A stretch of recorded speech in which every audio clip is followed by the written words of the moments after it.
Team 3, when you're ready. Oh.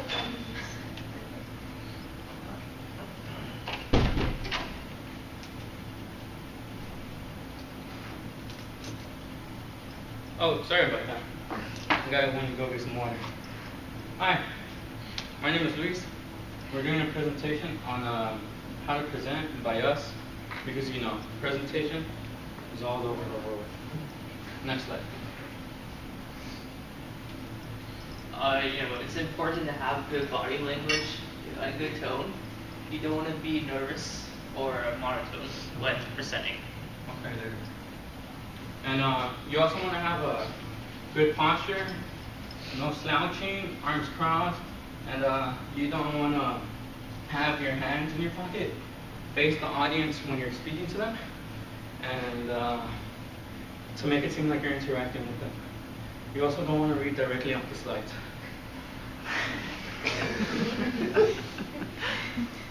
Okay, so don't worry, that wasn't our actual presentation.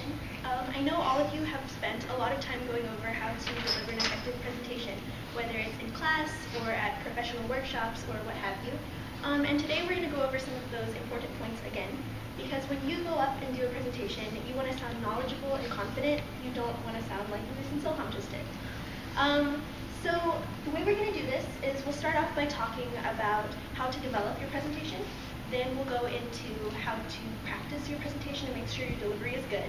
And from there, we'll do tips on how to deliver, such as tone, verbal delivery, body posture, as well as visual aids. And then we'll wrap up with tips on answering questions from the audience.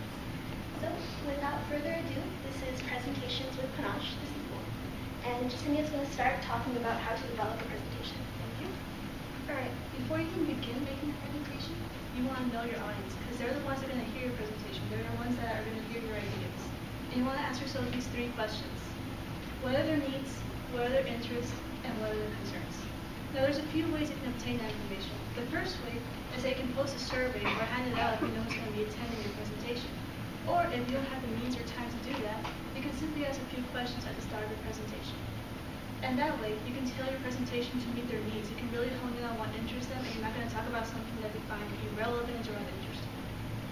As far as organization goes, for your opening, you're going to want to make an emotional connection with your audience. You can tell a story, you can say a shocking statistic, or anything like that. If you're going to do a story, you want to make sure that the characters in your story relate to your audience, that they can see themselves in the shoes of your characters. For your body, you want a maximum of 3 points.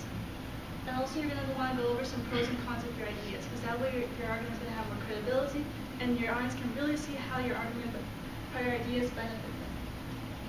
For your closing, you can either come full circle and go back to what you said at the beginning, or you can do a call to action. Either way, you want to end on a positive note, so you really believe that your ideas are going to be working for your company. And now I'm going to hand it back to Alyssa, who's going to talk about how to prepare. So you've just spent all this time developing a really great presentation.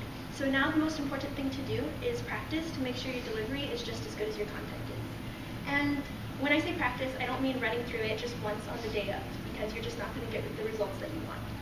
If you want to have a successful presentation, it's really important to go over it as many times as possible for at least a week leading up to the big day. And you can do that by talking to yourself in the mirror while you're getting ready in the morning, or going through it on your commute. And then while you're practicing, it's important to actually know your material and not just be memorizing your speech. That'll make it less likely for you to be thrown off by distractions that occur on the day of your presentation, and it'll also make you sound a little bit less robotic and more confident.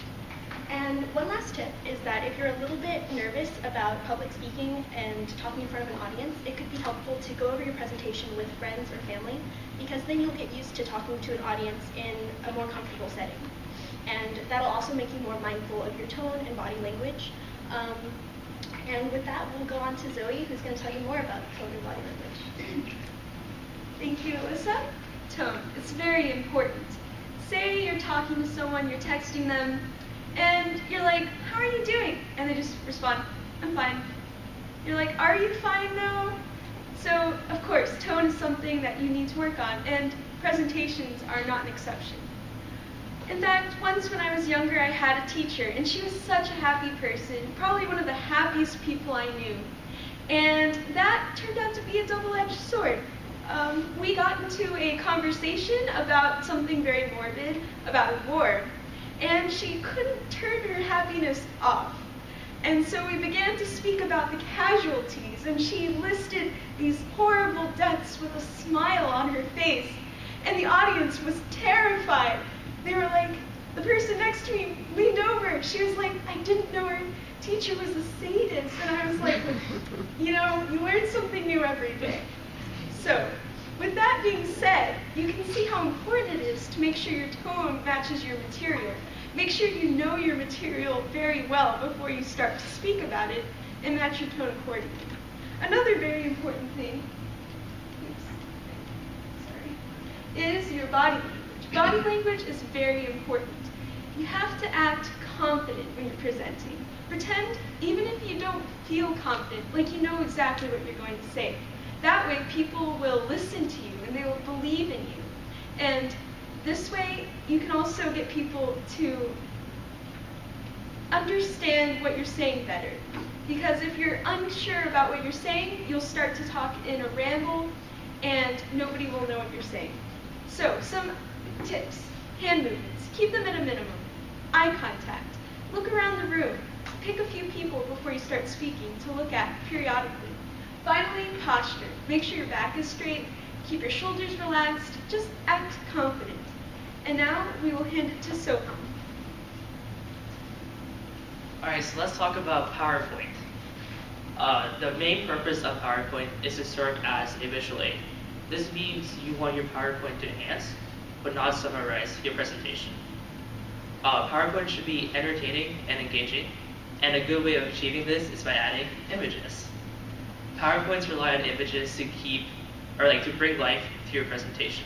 The only situation where relying on images isn't appropriate is if you put your company logo on each slide. This isn't necessary because your audience is going to remember what company you work for. When it comes to size, two key things to remember is to keep the font readable and big, and to not push too much information on a single slide. You can use images to fill in the gaps. We're going to hand it over to Lise now for questions. Okay, thank you, Saham. Next important aspect about presentations people may overlook are questions. How do you answer questions? What to expect from questions? So first, you can prepare yourself by thinking of the audience. What questions might they ask? And that way you can prepare yourself. Even though they shouldn't have any questions because your presentation should be flawless. No questions need to be asked. You also, once asking the question, you want to listen carefully to what's being asked. That way you don't go off a tangent. So, how do we respond to that? Well, first, you can answer it directly and tie it back to your presentation. That way you can seem more credible and validity to your answer. Another way to answer is asking for clarification. Why? Because sometimes your audience is nervous and they get nervous when asking a question and it may seem a little too vague. Lastly, if the question does have nothing to do with what you're talking about or you do not know the answer, you could always meet afterwards with them. You could politely ask them or politely say like this: oh, that was a good question, but at the moment I do not have the answer. If you'd like to meet me after your presentation, after my presentation, I could gladly get back to you on that. So, talking about questions, do we have any questions? No? Okay, then I'll pass it on to Zoe for a closing statement. Here you go, Zoe. Thank you, Luis. So, what do we want you to take away from this? Well, first, know your audience. That's very important.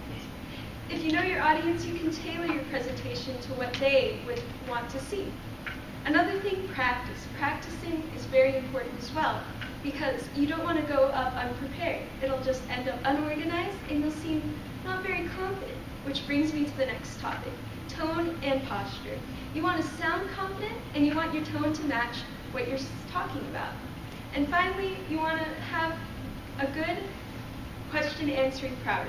You want to repeat the question after it's asked, and you want to make sure your question asker feels comfortable. So, now that you're well equipped to have a wonderful presentation, go out there, make a good change in the world, and encourage people to do the same. Thank you.